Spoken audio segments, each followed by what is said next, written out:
Why don't things go the way I want? Why doesn't God or life listen to me? Why does life keep teaching me things that I don't want to learn or that I've already learned, etc.? I want you to see how this framing, don't be embarrassed by it, but understand how this framing is quite similar to how a child behaves towards his or her parents. Consider the example of a 2 year old or a 3 year old kid. Now, that kid is, of course, completely dependent on his or her parents, and therefore, there is sort of a relationship which forms between this kid and this parent, wherein the kid would assume that if I have any need, if I have any want, my parents should either be able to sense it and get it for me, or they should be, or if I've told them that this is my need, this is my want, my parents should go out of their way to actually achieve it for me and fulfill my needs. And consider the scenario where this does not happen, where this is not met, that the child has a few needs or a few wants which the parent is not able to fulfill. Now, one extreme scenario could be that that kid starts to assume that something is wrong with me, and therefore my parents are maybe angry at me, and therefore I need to be ashamed of myself. I need to apologize to my parents. I need to repent in front of my parents so that they will actually give me what I want and so that I don't have to suffer anymore. Or this child could form a pattern of action wherein he would go completely opposite to his or her parents, completely start to act in a direction which is absolutely away from what his or her parents want, to actually maybe try to teach them a lesson. Now, both of these are extreme scenarios, but I want you to see how, even as adults, we react that way when we're thinking about life or when we're thinking about God. So many of us never outgrow this kind of relationship we have with life, with God. Unfortunately, it's also the case with our parents and their parents and their parents, because this is a human problem. Almost every human being feels this way at some point in their life. And this relationship with God, with life that they have not outgrown, comes out especially in situations where things don't go the way we were planning them to go. Now, I want you to understand that life is not like that. We are not entirely at the mercy of nature. We are not entirely at the mercy of life with a capital L.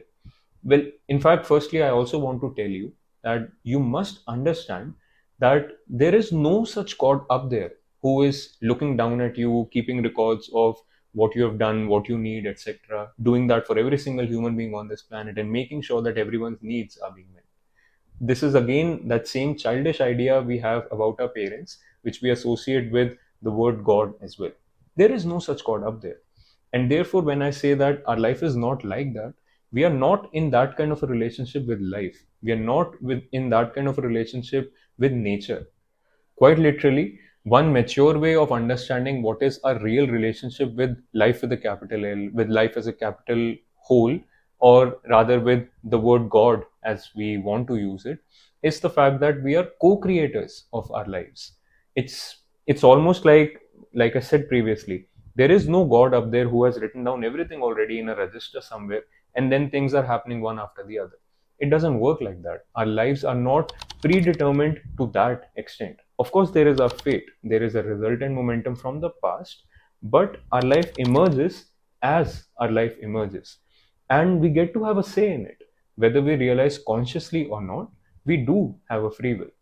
If you want to understand the concept of free will better, go check out my podcast episodes on the topic of free will. But like I said, we are all co creators of our reality. And there is no God up there who has already written down everything. We do get to have a choice in what is happening with our life. Now, there is a very famous story which I want to quote here.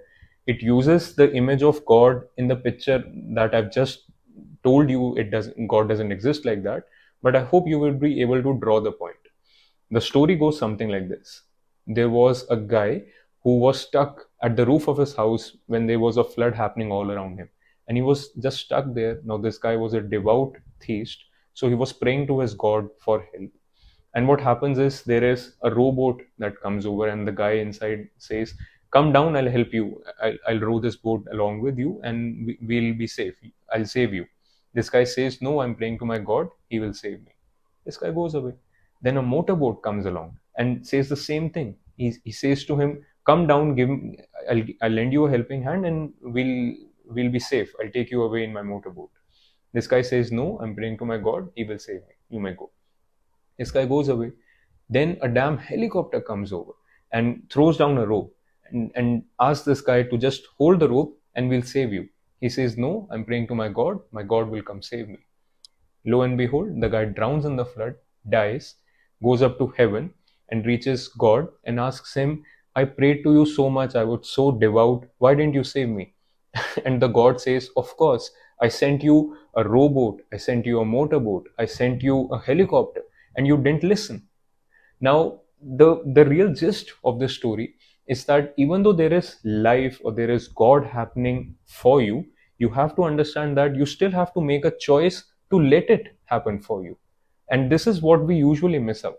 Now, the long and short of this entire thing for you is that I want you to start becoming aware of things that could be happening in your life that are quite literally happening for you to take you away from that flood, but you are not being able to make a choice to actually be freed from that flood. It could be that life is sending you so many signals all around you, which may actually help you, escape what is happening around you, escape the suffering that you're in. But you're so caught up in the suffering, you're so caught up in the emotional drama of everything that is happening, that you're rejecting even the safety nets that life is throwing at you. Start becoming aware of them and co-create your reality. Thank you for staying with me till the end of this video. You should consider subscribing to the channel if you haven't already, so that more such meaningful content reaches your feeds regularly. I'll see you in the playground soon again. Until next time, peace out.